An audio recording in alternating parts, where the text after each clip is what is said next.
I don't know how long you've been here in this community, Plano, Allen, Frisco, North Dallas, Carrollton, Richardson. You know, we're a church that draws from all over the Metroplex, but I'll tell you the one thing that is a defining thing about Plano and points around Plano, it's that it's flat. Don't you wish there were mountains around here? How many for a mountain? Just one big mountain. How many for a beach? You want a beach too? All right, beach and a mountain. Okay, Lord, hear our prayer, right? About a year ago, I was in Egypt with the pilgrims that had taken a trip to the Holy Land, and we were making our way through Egypt, and we actually went up to Mount Sinai, and it was a moment that I will never forget. Literally being on the top of the world, essentially, almost the highest mountain in Egypt. And we were there right at 6 a.m. when the sun came up, and that was the same mountain that Moses heard from God. And it was just an incredible experience. I captured it all on my iPhone at the top of Mount Sinai. And a couple days later, we got on a plane and flew into Plano.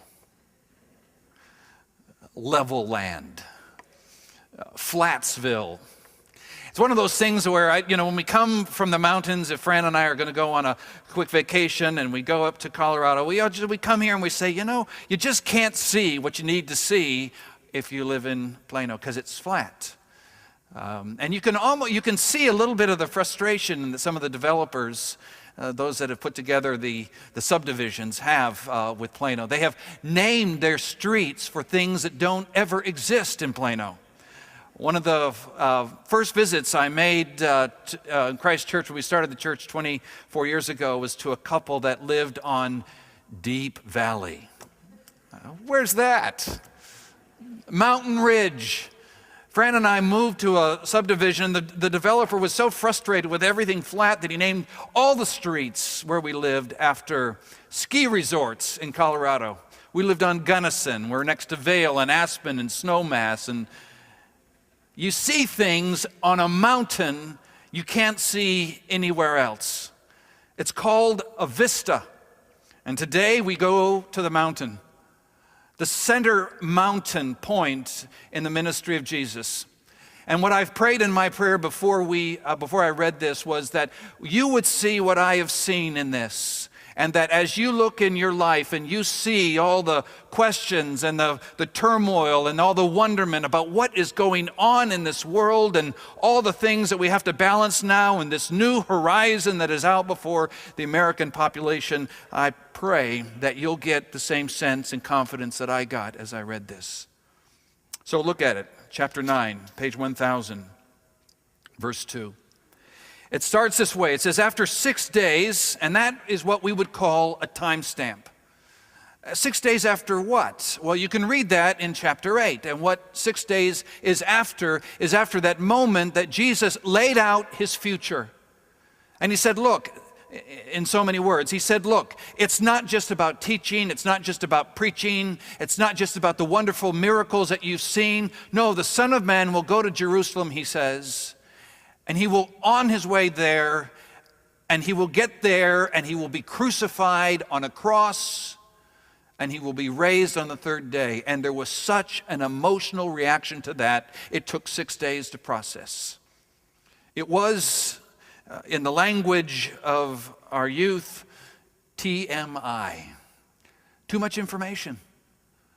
They just could not deal with it. And it says, after 6 days, Jesus decides to take him up on a mountain.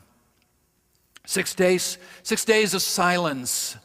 6 days where these disciples were just wondering what on earth this means. Processing.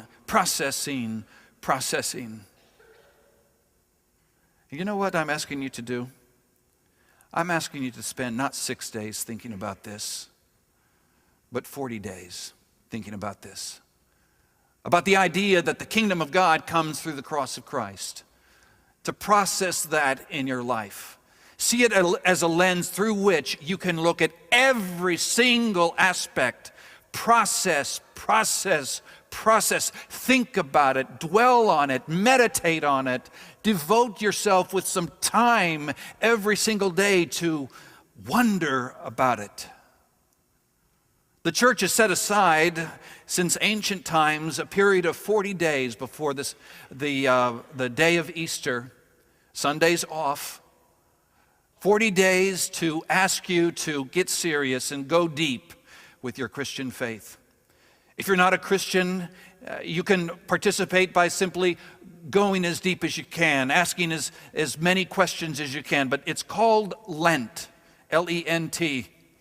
It comes from a word that means lengthen, because the days are lengthening. There's more light available. And the church has said, hey, let's capture that image into the walk of a disciple and say, hey, there's more light available to you each and every day, so use it to understand, to process what it means that the kingdom of God comes through the cross of Christ.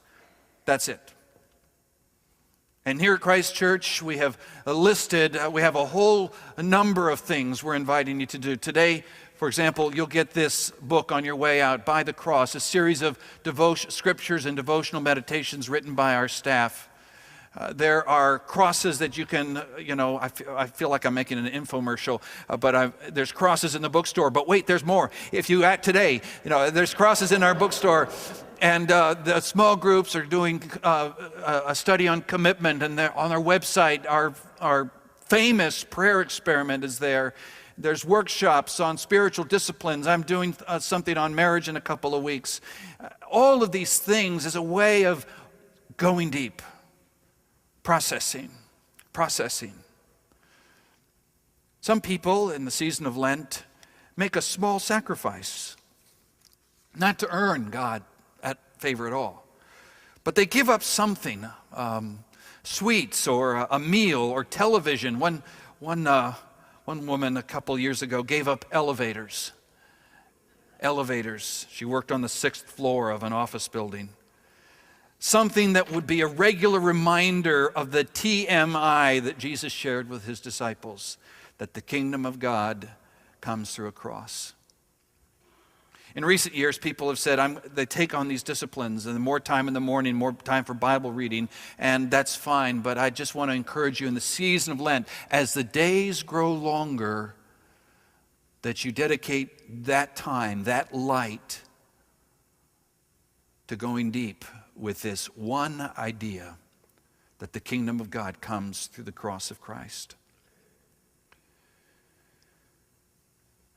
We see that information factually displayed here in this passage, but we'll see it again on another mountain, the Mount Calvary. Will you do that? Will you take this season of Lent, which begins on Ash Wednesday, and travel together with me and, frankly, spiritually with the whole church through the season of Lent? To April 12th, 40 days, take Sundays off. I mean, not off from church, don't get me wrong. Okay. But the tradition is Sundays you can relax your discipline. It's a feast of the resurrection. Will you do that? You may say, I understand it, I'm a Christian, I read the Bible, I got this thing, and I just want to tell you, you don't understand it. What happened on Calvary, what happened in the tomb, what happened from the tomb, is the most complex, mysterious, beautiful, majestic truth that has ever been announced. And you can spend literally your life looking at it and seeing that it is a lens through which you can see everything else in your life. So let's walk together through Lent.